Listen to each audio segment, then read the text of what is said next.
Welcome to The Eye Opener. I'm your host, Michael Lewis. Biden had his first press conference yesterday and was as sharp as we expected him to be. With 16,000 children in government custody at the border, even members of the Democratic Party are asking Biden to expel some migrants. The day of reckoning may be coming for Silicon Valley, as the big tech misinformation hearing stated, the time for self-regulation will be over. Okay, my friends, let us take a closer look together. 65 days into his presidency, Joe Biden held his first solo press conference on March 25th. Biden waited longer than any other president in the last 40 years to have a formal briefing. During the conference, Biden answered questions around a number of topics, including immigration, filibuster, plans for 2024, and China. If you didn't watch the press conference yourself, don't worry, we're going to give you the highlights right now. Biden argues that the surge of migrants at the southern border is cyclical and thus normal. Biden gives two reasons why there's a significant increase in the number of migrants crossing the southern border through January to March. First, traveling in the winter season has the least likelihood of dying on the way because migrants can avoid the heat in the desert.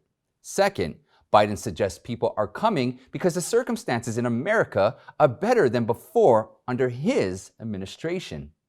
Biden says there will be a military facility opening soon at Fort Bliss, Texas, to hold 5,000 beds for unaccompanied minors. We will see if the number of migrants will drop after the winter season.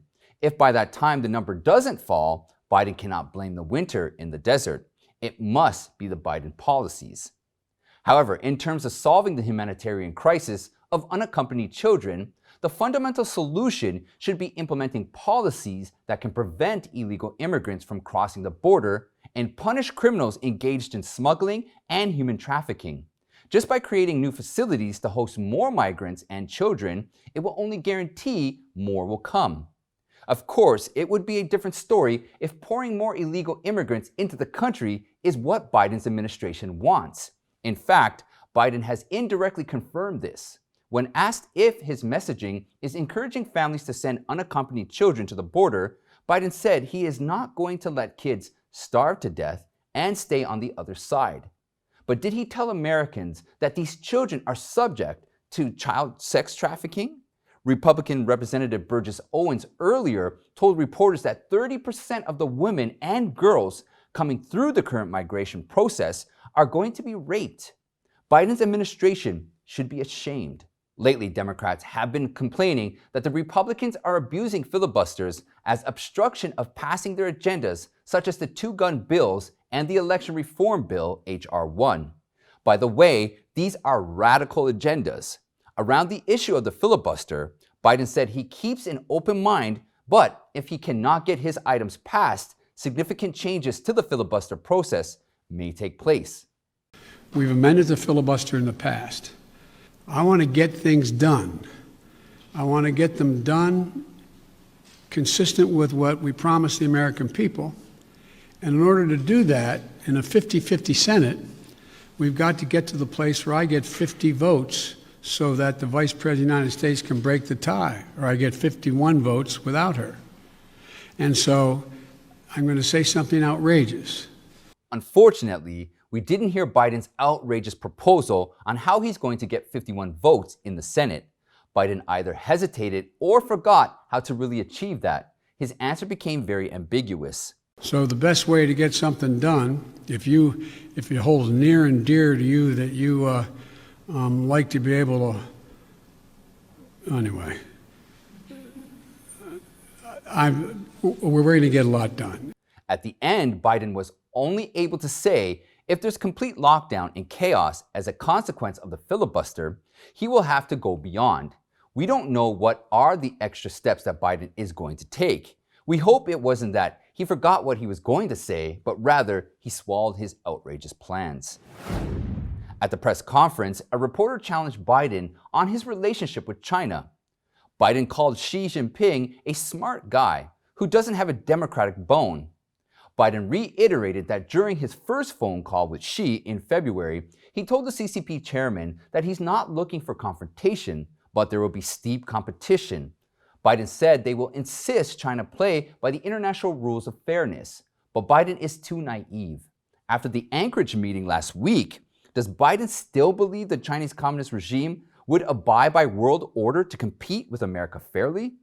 They will never do that. For decades, the CCP has been stealing intellectual properties all over the world.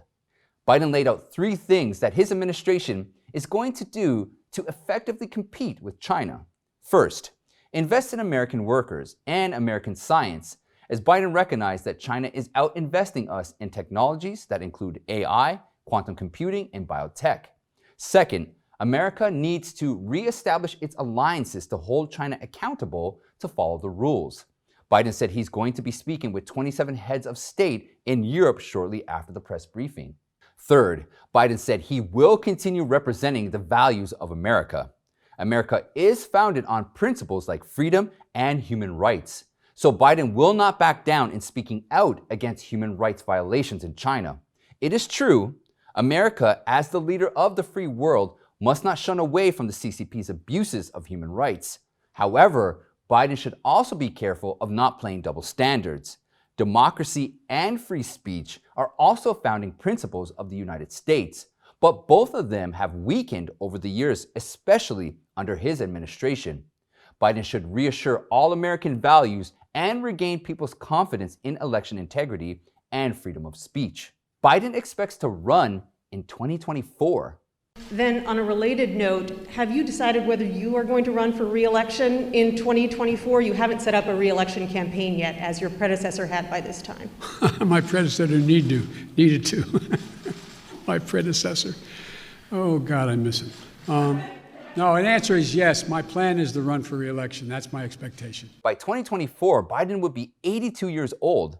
Right now, there's already been widespread speculation on Biden's cognitive ability, which puts a big question mark on the possibility of a second term. There's also been allegations that the 25th Amendment may be invoked during Biden's first term to let Kamala Harris take over as president. In any case, Biden should focus on the present time. His first press conference was weak and lifeless. Many say Biden was tired partway through and would often take long pauses to regain his train of thought. When another reporter asked him about the 2024 run, Biden said something really odd. Do you believe you'll be running against former President Trump? Oh, come on. I don't even think about it. I have no idea. I have no idea whether there'll be a Republican Party. Do you? Well, I do believe there will be a Republican Party in 2024, regardless of the Democrats' dream of a one-party rule. Biden might just have slipped the Democrats' real motive. On Thursday night, former President Trump responded to Joe Biden's first press conference on the Ingram angle. Trump said that the reporters at the briefing asked Biden strange and softball questions. Biden took about 30 questions from mainstream news outlets during the conference. He didn't appear to take any questions from conservative-leaning outlets. Trump noted that even Fox News didn't get to ask a question. Trump also commented on the mainstream media's minimum coverage of the unprecedented surge of illegal immigrants at the border. He said, if you look at NBC, ABC, CBS, and of course CNN and MSNBC, if you look at some of those networks, it's just not covered. It's covered so little. They don't cover bad things if it happens to be bad for Democrats.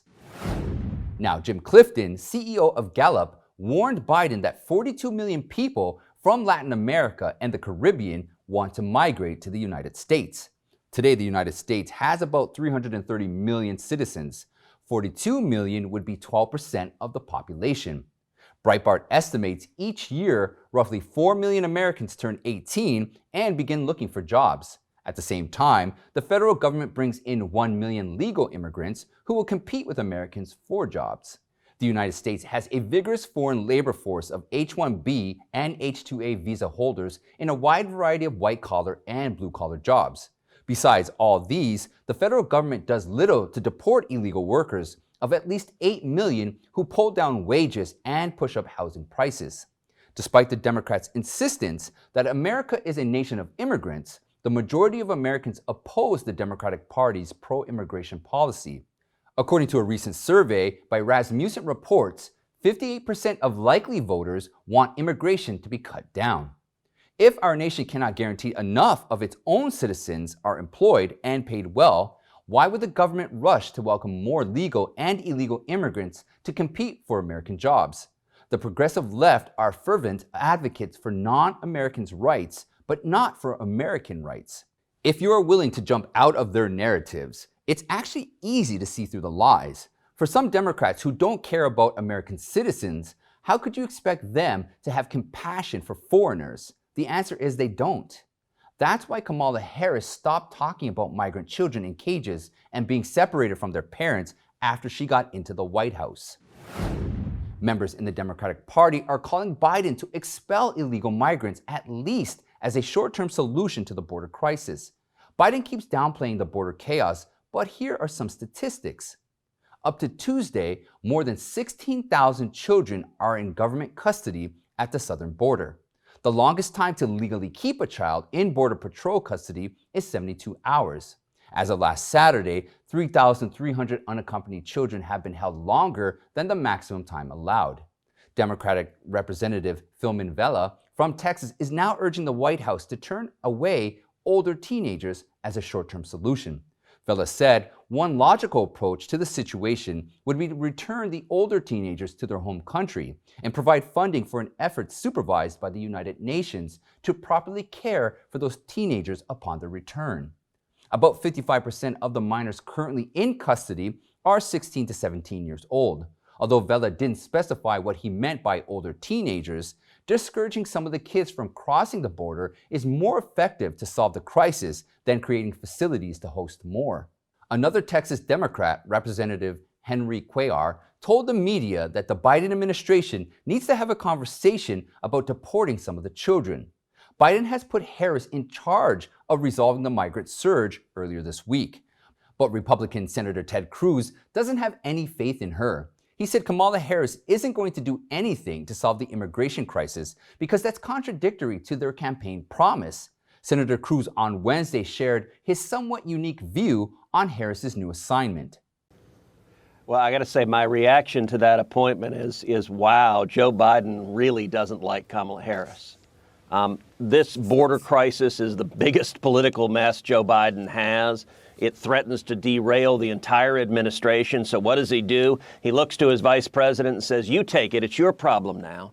And listen, unfortunately, she is not going to be able to solve this crisis. Why? Because they've created this crisis, and they've created this crisis because of their political partisan commitments that they can't back away from. Cruz pointed out when Joe Biden got elected, the first thing he did was stop construction of the border wall. He started catch and release again, which is already a failed policy. In other words, Biden's administration created the crisis. Cruz said Kamala Harris doesn't have anything to do other than going down there and let everybody go. That's the only option that is consistent with political promises she has made. Well, my friends, today marks an important milestone. Today's show is our 100th episode. First and foremost, let me thank all of you who have supported Eye Opener. Without your views and generous donations, there simply would be no show. I want to shout out my live stream family who I spend every night talking to while the show is on. And I want to say hi to M. Nichols, Gary Von Merbach, CJ, Nora Mameen, Skinny White Guy, Bullfrog, Holy Cats, Irma Hood, Talbert's Mom, Phil Paquette, Joshua Noon, Sharpest Shed Tool, Isa Goes, I Hate CCP, A Gray, Rose Silver, Dose Postman, A Stick Stickler, my man James California, Mimi, Krister, No Sheeple, Tony Fuentes, Alan Italiano, C. McBee, and Polly Walnuts. And please forgive me if I didn't say your name. My producer would have killed me if I was to have all the names I wanted to. But last but not least, let me say thank you to the Eye Opener team for their tireless commitment to getting truthful news out to the world. I won't be able to do it without you or them. Okay, my friends, let's get back to the show. The Suez Canal, which separates Africa and Asia, is one of the busiest trade routes in the world. About 12% of the total global trade goes through it. On Wednesday, one of the world's biggest container ships caused a massive traffic jam on both sides of the Suez Canal after it got stuck. The Ever Given, a Panama-flagged ship, was carrying cargo between Asia and Europe. It got stuck in a single-lane stretch of the canal about 3.7 miles north of the southern entrance near the city of SUEZ. This massive container is more than 1,300 feet long and about 193 feet wide, and weighs more than 200,000 tons. According to shipping data, this behemoth is disrupting more than $13 billion worth of goods being transported each day. The traffic jam will have severe repercussions on global trade, bringing 13% of the world's trade to a halt. The Suez Canal Authority has sent tugboats and specialized suction dredgers that is able to shift 2,000 cubic meters of material every hour. But the authority said this Thursday that it would need to remove between 530,000 to 706,000 cubic feet of sand to allow the ship to freely float away. A day of reckoning may be coming for Silicon Valley.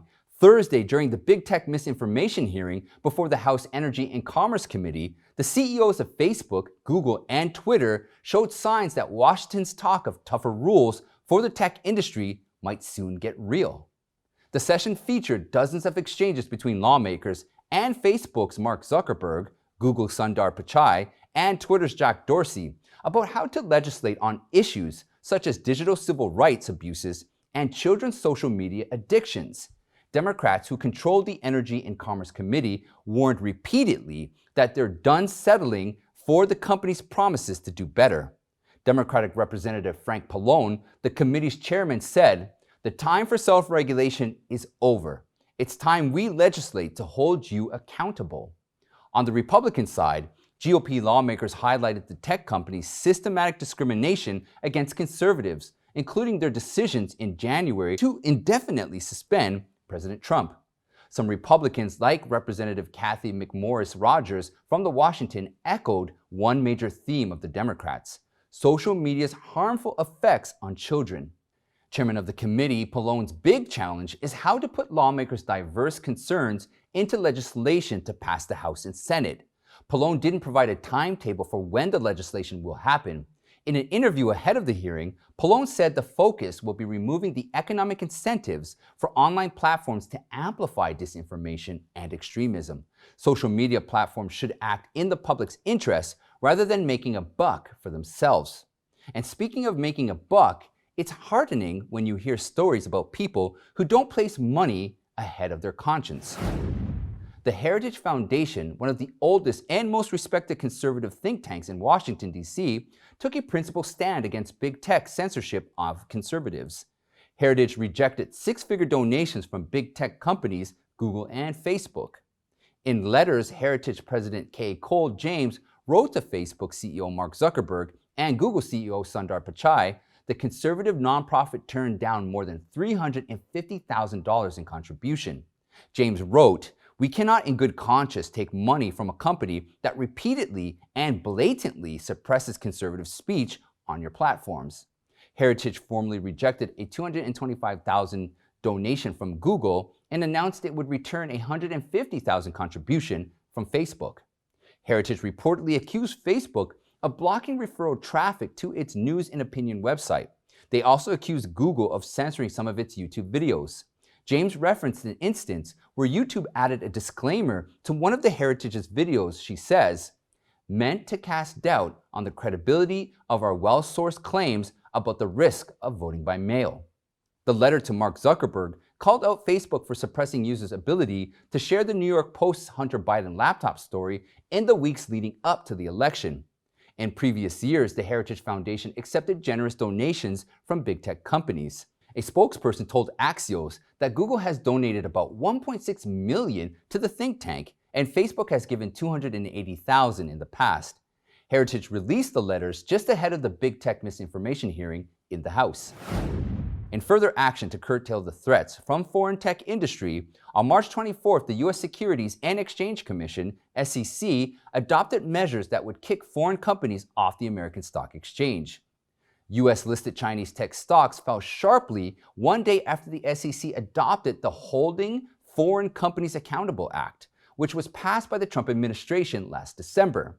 Chinese companies will have to name each board member who is a CCP official. If they don't follow the rules, they will be unlisted. The act aims to remove Chinese companies from the U.S. exchange if they fail to comply with American auditing standards for 3 years in a row. Trump's acts had led to dozens of Chinese companies being delisted from the U.S. exchange for their Chinese military affiliations. We're happy that President Trump's legacy of keeping America first continues to have an impact today. And that's it for today, my friends. Please like and share, and if you haven't yet, please subscribe. Check out these playlists right here for more eye-opening content. You can also follow me on Newmaker, Gab, Parler, and Telegram. Don't forget, please sign up to our email list so that we can stay in contact with each other. Thank you all, and I'll see you next time.